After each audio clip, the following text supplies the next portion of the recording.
a palestra. A palestra das 14h30 é a palestra técnica com as arquitetas Cristiane Piccoli e Natália Pedroso. Por gentileza, vamos aplaudir as duas palestrantes, por favor, para ficar bonito.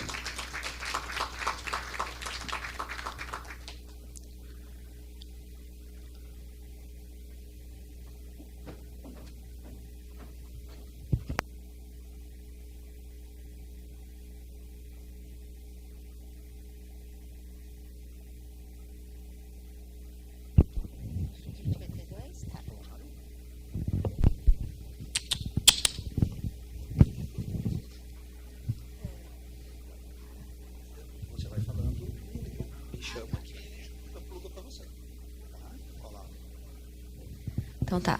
Boa tarde, eu sou Cristiane Piccoli, conselheira do Conselho de Arquitetura e coordenadora adjunta da Comissão do Exercício Profissional. Minha colega aqui. Pode passar, Nath. Boa tarde a todo mundo, eu sou a Natália Pedroso, como o pessoal já apresentou, né? Sou colega da Cris, lá no Conselho de Arquitetura e Urbanismo, sou arquiteta e urbanista também. E estou aqui para compartilhar um pouco, né, da nossa experiência profissional também, um pouquinho muito do que o Alex falou, a gente também vai compartilhar um pouco e vamos aí contribuindo. Inclusive a gente tem dados semelhantes em alguns aspectos, daí a gente vai até passar um pouquinho mais corrido, porque o Alex já teve o prazer de nos apresentar e explicar bem. Então a gente vai abordar aqui sobre acessibilidade, principalmente acessibilidade em condomínios, né? O quanto é importante o síndico estar atento e orientar, né, os condôminos. Então, nós temos aqui a diferença, né, e os decretos que são vigentes. Então, o decreto 3298/99, né, acesso ao serviço, que tem um conceito em evolução. Exigências para imóveis novos podem ser maiores do que para imóveis existentes. Por exemplo, na quantificação de sanitários. Deficiência resulta da interação. Significa a deficiência não estar a pessoas, barreiras físicas, né, podem ser impeditivos. Decreto 5296 de 2004, que é o mais atual, né? Então qual é a diferença deles, né? Que tem o acesso ao ambiente, a obrigação de ter acesso aos ambientes, né, para todos.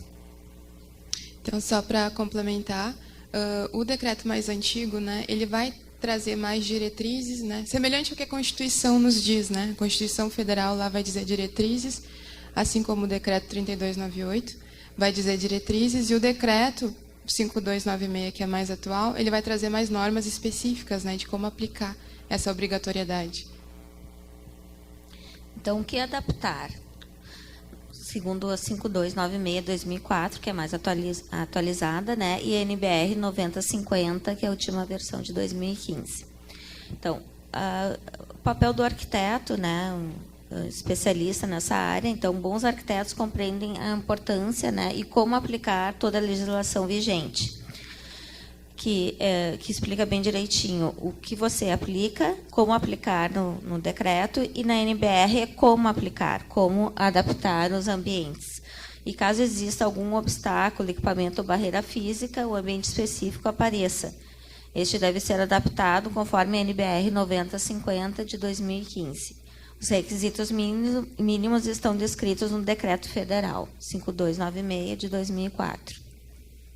Então, a 9050, que é o que a gente estava mencionando na palestra anterior, todos os espaços, né, questões construtivas, elementos construtivos de um condomínio, qualquer espaço público, né, e ele tem que seguir essa NBR. E aí, só para uma complementação, a NBR, às vezes, a gente pode lidar com ela de uma forma mais dura, né, muito técnica, mas a gente sempre tem que pensar que ela parte de um pressuposto universal, né? Mas a gente, no nosso cotidiano, enquanto condomínio, síndicos, enquanto arquitetos, a gente tem que pensar na diversidade de possibilidades de uso também. Então, a norma ela vai dizer o mínimo, o que tem que ser seguido. Mas no dia a dia é bom a gente pensar nas adaptabilidades dessa norma também, para que ela se torne inclusiva e se torne legal também, né? Então, aqui no decreto, né, explica o que deve se adaptar, né, o que é o mínimo, isso que a Natália estava comentando. Adaptar a calçada, o passeio em frente à edificação, então o acesso ao condomínio, né, as edificações, ela tem que ser acessível para todos os tipos de necessidade.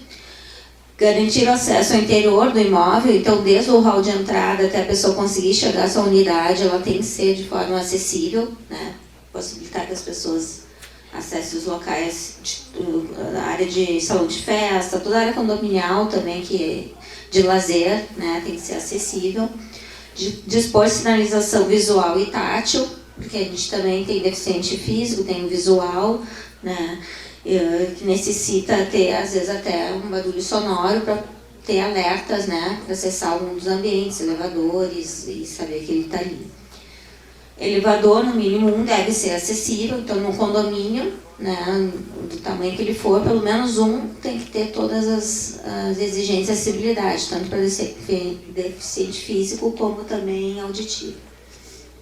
Dispor sanitários acessíveis na área condominial, ter balcão de atendimento acessível, às vezes também quando chega num prédio comercial, né, o balcão tem que possibilitar que a pessoa que vai ser atendida tenha acesso a ele, e também algum trabalhador também, alguma pessoa de portaria, alguma coisa assim, possa trabalhar de forma adequada. E dispor de 2% das vagas de acessibilidade e 5% para idosos. Tá? Então, na área de estacionamento, principalmente. Trocar de lado? Com licença.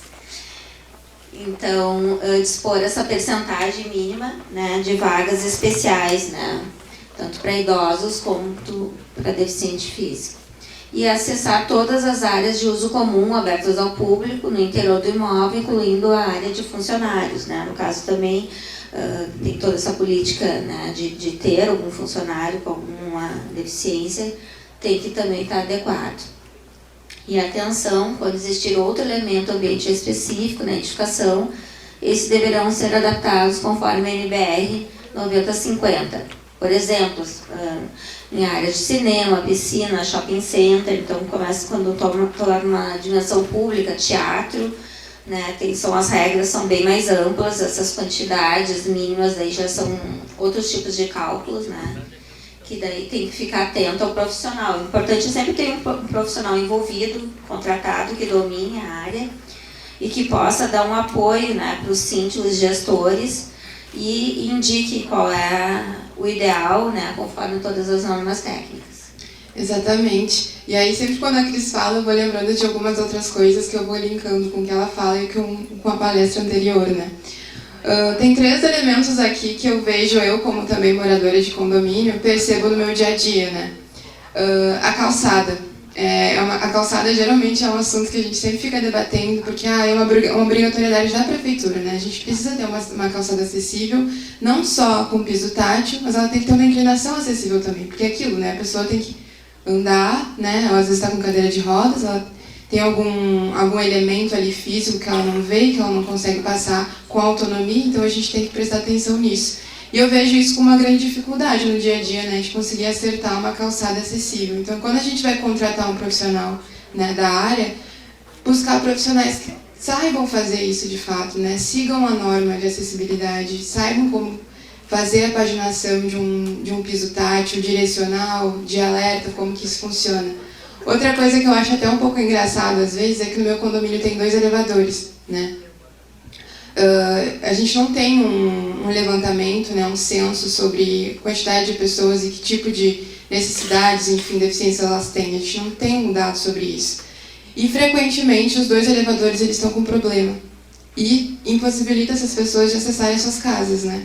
Idosos, pessoas cadeirantes, pessoas com algum tipo de dificuldade de acesso passageira, quebrei uma perna, alguma coisa assim.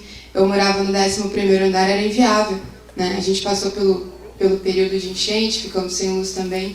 Fiquei, sei lá, 15 dias sem luz e sem elevador, né? Então é importante pensar que o elevador ele não só é um elemento de facilidade cotidiana, mas ele é um meio obrigatório, né? E é necessário para inúmeras pessoas acessarem suas próprias casas.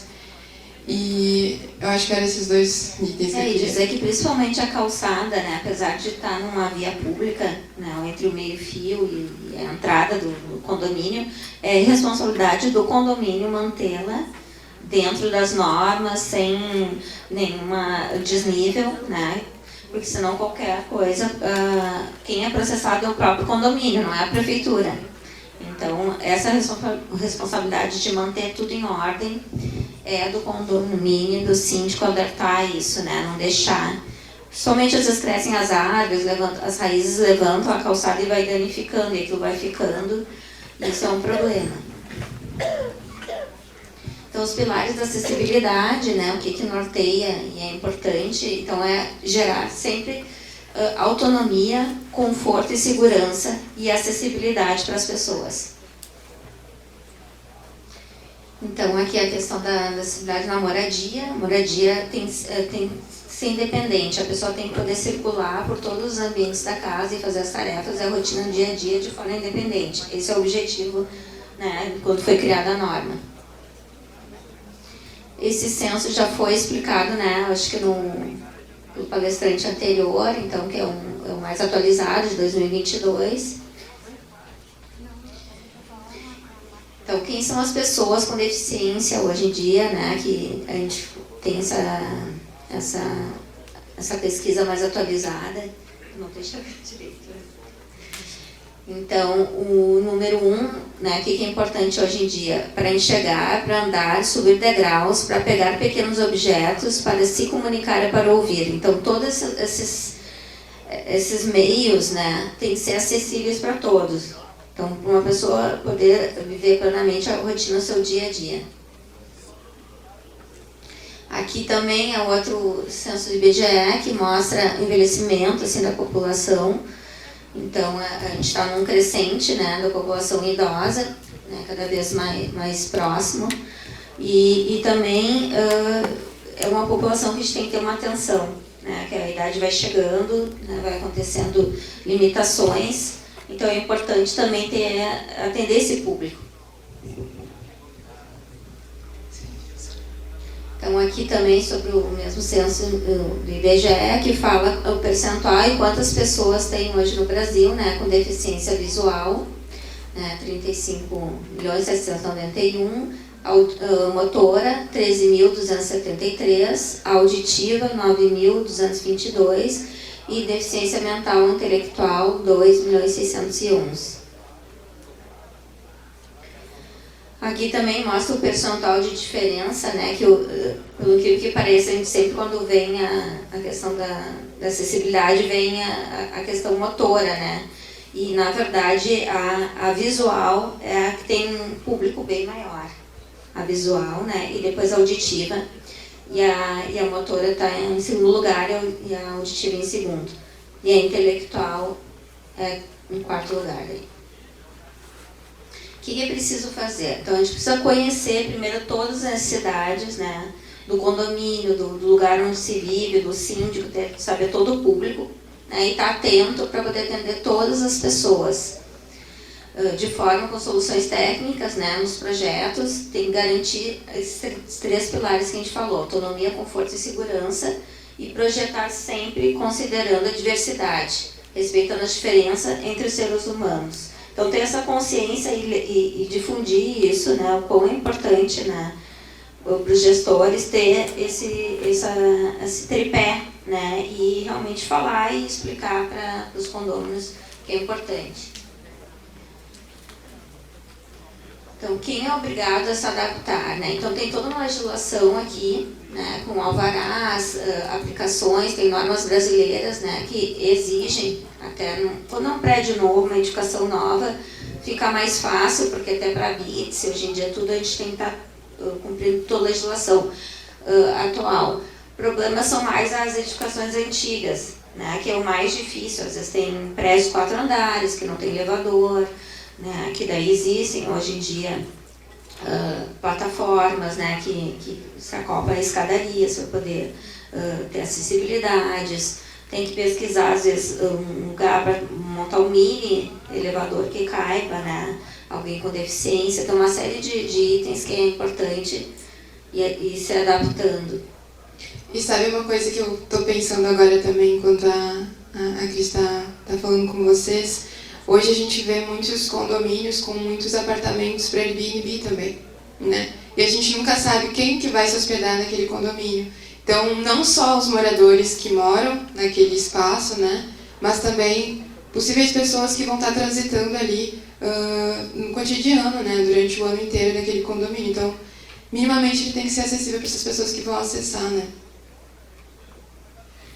E aí eu venho trazer um pouquinho lá do nosso lado da arquitetura, né? E dentro do caminho que a Cris estava traçando até aqui, que é o princípio de desenho universal, que é muito do que a gente estava falando antes, quando o Alex falou, quando a Cris falou sobre precisamos adaptar para todos, né? E o que são esses todos? A gente não sabe, então tem que ser universal, né? A gente tem que pensar nas diversas possibilidades que aquela escada que a gente está projetando, aquela piscina, aquela área condominial que tem lá, se uma pessoa, dependendo de como ela está, se ela vai conseguir acessar aquela piscina ou se não vai, a academia, o banheiro da academia, a portaria, como que é a portaria, se ela é eletrônica, se a pessoa tem altura para o reconhecimento facial. Acho que isso é muito cotidiano, né? A minha portaria no meu condomínio, a altura dela é aqui. Eu tenho 1,57. Eu ainda sou baixa, mas tem outras pessoas mais baixas do que eu, né? Então é importante a gente pensar nessa universalidade dos acessos, tá? Então, como o nome sugere, desenho universal é um conceito criado para não se limitar ao selecionar grupos e sim pensar como um todo. Criar e desenvolver pensando em entender todos os tipos de públicos. E o quanto é importante, né, selecionar, na hora que vai fazer uma intervenção, uma adaptação, elementos que possam contemplar todos, né? Ali antigamente, né, um exemplo de telefone que não se usa mais, mas assim tinha que botar em alturas diferentes. Hoje em dia, num elemento único, poder adaptar ele, né, e captar a imagem ou até o acesso da pessoa de forma de várias alturas, porque às vezes tem crianças também, né? Tem crianças que têm que acessar uma leitura facial, hoje em dia, né, tem a questão de ter portaria virtual. Então, tem tudo isso. Às vezes está uma criança chegando, está um deficiente chegando, ou um idoso chegando que não escuta. Então, tem todas essas coisas que têm que ser bem pensadas quando for fazer uma intervenção e que tipo de equipamento está se adquirindo para o condomínio. E essa universalidade é bom a gente pensar também. Imaginem vocês aqui na plateia, né? Que precisam de algum acesso específico que aqui não contempla. A gente sabe que aqui a gente está contemplado, mas se não contemplasse, vocês teriam que acessar uma porta secundária ou acessar pelos fundos, ou, enfim, eu precisar para o porteiro abrir a porta para mim porque eu não consigo alcançar a alavanca. Esse tipo de possibilidades que é importante para não causar um constrangimento para a pessoa que está acessando. Ela não precisa pedir ajuda para acessar. Ela não precisa ficar esperando na porta para alguém se ligar que ela precisa acessar, né? Não precisa acessar pelos fundos, né? Então, eu adorei essa rampa aqui, né? Eu achei muito importante. A gente está num evento sobre acessibilidade, né? E já aconteceu de eu estar num evento sobre acessibilidade e a pessoa tinha nanismo e ela não conseguiu acessar a escada porque o corrimão era muito alto. Lembram da norma 90-50 que a gente citou? A gente tem a norma 90-50, mas a gente também tem a norma de construção, né, normal. E ela não está citando a altura do corrimão. Quem vai citar a altura do corrimão é a 90-50. Por isso que a gente tem que estar sempre conferindo se a gente está adaptando, né, para as alturas necessárias que a gente precisa. A gente já falou um pouco da calçada. Não sei se tu quer... Não, aqui é só, né, que é importante realmente ter o piso tátil, né? Que muitas calçadas aqui da cidade a gente ainda vê quando passeia pelos bairros, não tem essa adaptação, mas é importante realmente providenciar. E aí os 7 princípios de acessibilidade, né? Eu vou citar um por um, e aí a gente pode pensar em outros exemplos que contemplem cada princípio, né? Eu trouxe alguns, a Cris vai ter outros, e vocês vão pensar em outros também. O primeiro deles é o uso equitativo, que vai muito de encontro com o que a gente estava falando, né? O quanto que é equitativo, o quanto que é igual àqueles acessos. Ao mesmo tempo que eu tenho uma escada aqui, eu tenho que ter uma rampa no mesmo local para essa pessoa poder acessar no mesmo local que a outra está acessando também, né? Então, um exemplo, entrada principal com rampas acessíveis ao lado de escada, né, permitindo que pessoas com mobilidade reduzida, carrinhos de bebê ou idosos entrem com facilidade e pelo mesmo acesso. A gente vê muitos edifícios antigos que precisam se adaptar a esse tipo de flexibilização aqui. Às vezes a gente não tem espaço suficiente na portaria para fazer esse tipo de adaptação. Então, a gente tem que contratar um arquiteto ou uma pessoa especializada para fazer esse tipo de serviço, né? E ficar visualmente bonito, acessível, né? E que contemple todo mundo que vai acessar essa edificação. Uso flexível, que é bem aquilo que eu mostrei para vocês e comentei antes, né? Que é sobre a altura de botões de elevador, por exemplo, mas também...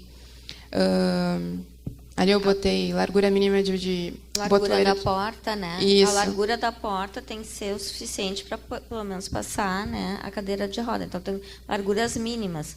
Então, antigamente, as normas de banheiro, a porta era 60 centímetros, né? E o mínimo do mínimo é 80 centímetros para poder passar um cadeirante. Então, todas essas questões têm que ser adaptadas, principalmente na área de uso comum. E também a questão de ter o piso tátil, de alerta, quando tem desníveis, portas, né, ou mudanças de rota, tem que ter essa parte do piso tátil.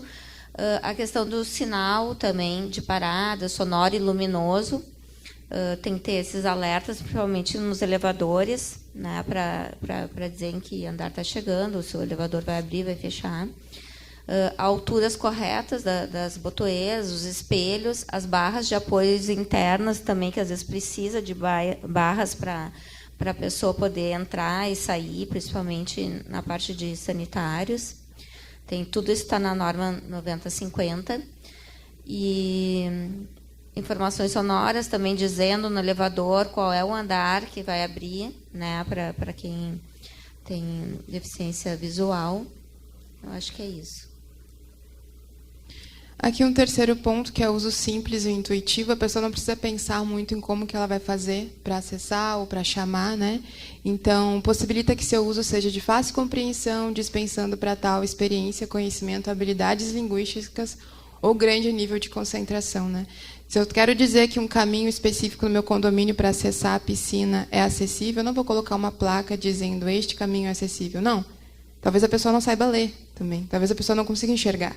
Então, eu preciso de algum tipo de sinalização muito intuitiva ali, de fácil acesso visual, né, de auditivo também, para aquela pessoa conseguir entender que aquele caminho ela pode seguir, né? Aqui eu coloquei um exemplo, o sistema de fechamento de porta de garagem com botão grande, né, iluminado e com pictogramas, por exemplo. Eu sempre dou o exemplo do meu condomínio, porque ele está faltante com vários aspectos que eu trouxe aqui. Mas, por exemplo, vou acessar de carro, né? A gente tem um totem lá, para acionar a portaria para ela liberar o carro, né, para quem é visitante, por exemplo. Aquele totem não consigo acessar, nem eu às vezes eu consigo acessar. Às vezes eu preciso sair do carro para conseguir acessar, porque ele não tem uma altura adequada. É um botãozinho preto, é um totemzinho preto com uma caixinha preta e tem um botão preto no meio para acionar. Não consigo localizar. Se eu tenho um pouquinho de miopia, assim, óculos, eu não enxergo.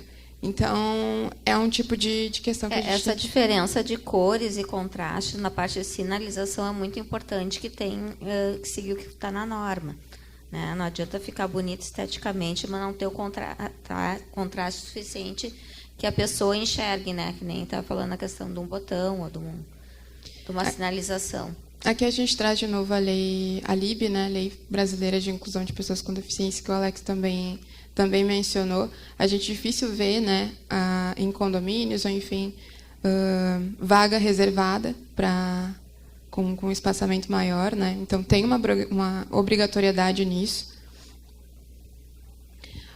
Quer falar? E aqui, agora mudou recentemente o símbolo, né, que identifica essa questão da deficiência, que antigamente era aquela cadeira de roda, né, uma pessoa. E esse aqui veio para modernizar e realmente abranger todos os níveis, né, de pessoas que têm necessidades especiais. Aqui é um pouco da sinalização, né, que eu já mencionei um pouco, como que a gente tem que cuidar.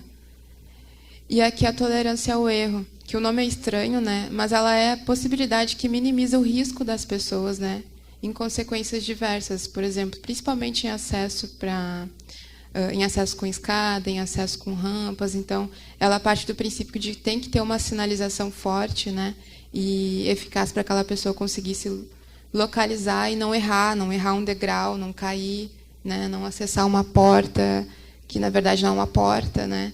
Então, às vezes a gente confunde muito a estética e acaba deixando muito bonito e muito pouco acessível. Então, a gente tem que ter esse equilíbrio, né? E aqui no canto tem essa questão das cores, né? Que diz os contrastes. Assim, o vermelho é permitido usar com quais cores, né? O amarelo, o azul. Então, tem esse gráfico que mostra o que dá contraste com qual cor, né? Na hora de fazer a sinalização. A lei que vai abranger ali... Aqui a gente botou um exemplo de piso tátil, porque às vezes a gente acha piso tátil muito feio, né? Amarelo, vermelho, né? Mas a gente tem várias combinações que podem ser feitas e ficam bonitos no ambiente também. Então, a lei que vai tratar do piso tátil é essa aqui, tá? 16.537/2016. Essa complementariedade de cores aqui é a gente que criou, porque lá está assim, preto e branco. Então, é o contraste de cor que a gente pode utilizar para que, por exemplo, eu tenho um mármore bege na minha área de acesso do condomínio e eu preciso tornar ele acessível com piso tátil. Eu tenho que usar um piso ali, a gente tem muito piso tátil metal, enfim, que contraste com aquele meu piso, meu porcelanato ou meu mármore bege, né? Então, eu não vou botar... Até tinha um exemplo de um piso bege com um mármore meio bege, assim, com um pisozinho meio marrom. Às vezes não enxerga, né? Então, não adianta de nada. Aqui é um outro exemplo, que é o sexto, que é baixo esforço físico. Eu coloquei aqui, por exemplo, uma rampa adaptada para piscina, por exemplo. Mas aqui ele vai tratar, por exemplo, de optar por mecanismos ou por elementos muito simples, assim como maçaneta, como uma cadeira ou uma mesa na área do salão de festas. Não vou botar uma mesa pesada. Eu vou botar uma mesa mais leve, porque às vezes eu preciso adaptar aquele layout daquele salão de festas para que um público determinado tenha que entrar. Então, eu preciso arrastar, preciso mover. Então, tem que ser leve. Vou botar mesa fixa, mesa pesada de madeira maciça, né? Então, pensar nesse baixo esforço físico aqui, como, por exemplo, portas com maçaneta tipo alavanca, em vez de redonda. Até eu, às vezes, eu tenho um problema em frio. A gente tem pouca mobilidade nas mãos, a gente sente um pouco de dificuldade de rolar uma maçaneta redonda. Então, eu vou pegar uma alavanca, que às vezes eu posso até com o cotovelo lá, se eu estou com muito frio, e abrir, né? Então, esse tipo de detalhezinho que a gente pode ir mudando, que às vezes não é tão caro mudar uma maçaneta, né? Então, é pensar nessas soluções. E aí que vai muito de encontro com o que eu estava falando, tamanho e espaço para aproximação e uso. Eu dei o exemplo do salão de festas. Tem coisas que a gente, enquanto síndico, não consegue mudar, né? Não vou conseguir mudar o layout da minha área condominial, não vou conseguir mudar uma piscina de local, né? Mas é importante a gente pensar, se a gente for fazer alguma obra de adaptação naquele condomínio, como que a gente pode fazer para ela ter um mínimo de locomoção possível, que a pessoa possa acessar muito rapidamente, sem muitos obstáculos, sem muitas rampas. Porque às vezes a pessoa até desiste de acessar, porque é muito difícil de acessar, né? Então, tamanho e espaço para aproximação e uso é importante, né? Portaria também. Se eu tenho um balcão de portaria, eu não vou enfiar um sofazão ali na frente, eu vou deixar aquele espaço livre para que as pessoas consigam transitar e não ficar batendo, né? Enfim. Sim, o hall de entrada, né? Ser mais livre, mais desobstruído, né? Evitar obstáculos, que a pessoa tem que fazer muita curva nos acessos da área condominial é muito importante. Então, aqui a parte dos elevadores, né? Então, que tem toda essa legislação nova, que os prédios mais novos, os elevadores novos já estão vindo, mas os antigos ainda não têm. Então, essa questão do ter o piso tátil de alerta na entrada, né? Da porta dos elevadores, nos andares, ter largura mínima adequada para o vão de porta. Então, o mínimo hoje em dia é 80 centímetros. A botoeira de chamada com sinal luminoso e também em braille. Sinal de parada sonoro e luminoso, para poder atender ambas públicos, né, de visual e eficiente físico, braille nos batentes, e também para a pessoa entender em qual andar, né, ela está, então por fora também tem que ter a parte em braille, botoeiras internas com sinal luminoso em braille, a altura correta das botoeiras, barras de apoio internas, dimensões mínimas adequadas, né, para que entre um cadeirante, informações sonoras do pavimento e demais itens está dentro da norma 303 de 2007. As escadas e rampas também tem que estar sempre atendendo, tendo piso tátil de alerta no início e no término da escada e das rampas, prolongamento do corrimão, sinalização em braille, corrimão contínuo. Ele não pode ser um corrimão que vem pare, daqui a pouco continue, né? Se ele está num ambiente de desnível, ele tem que ser contínuo. Corrimão com várias alturas, né? No mínimo 2 alturas. Corrimão com ambos os lados, os 2 lados. Não adianta ter o corrimão só de um lado da escadaria ou só de um lado de uma rampa. Tá? A necessidade é sempre ter os 2.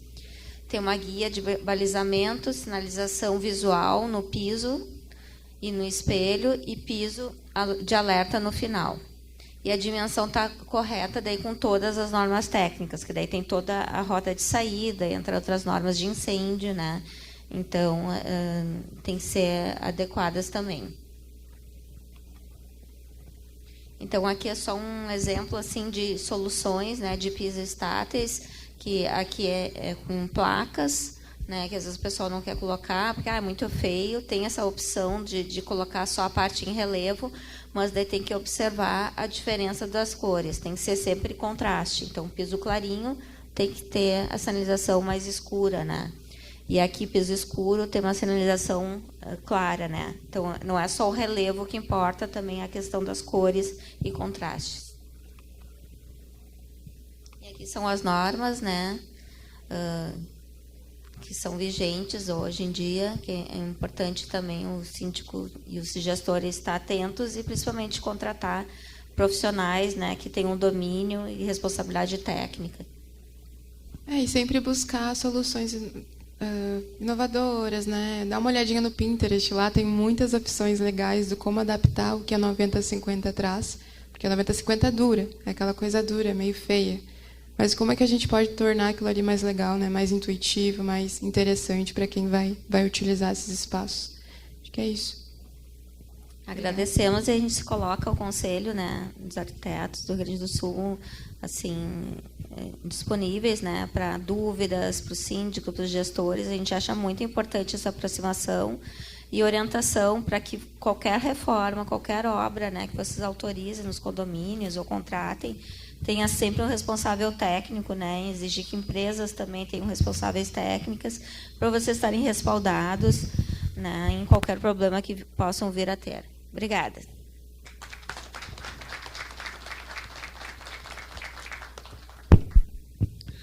Queremos agradecer, então, essa palestra bacana, né, com as 2 palestrantes aqui, e usaram bem aqui o nosso palco e conseguiram passar a mensagem a todos. Então, muito obrigado.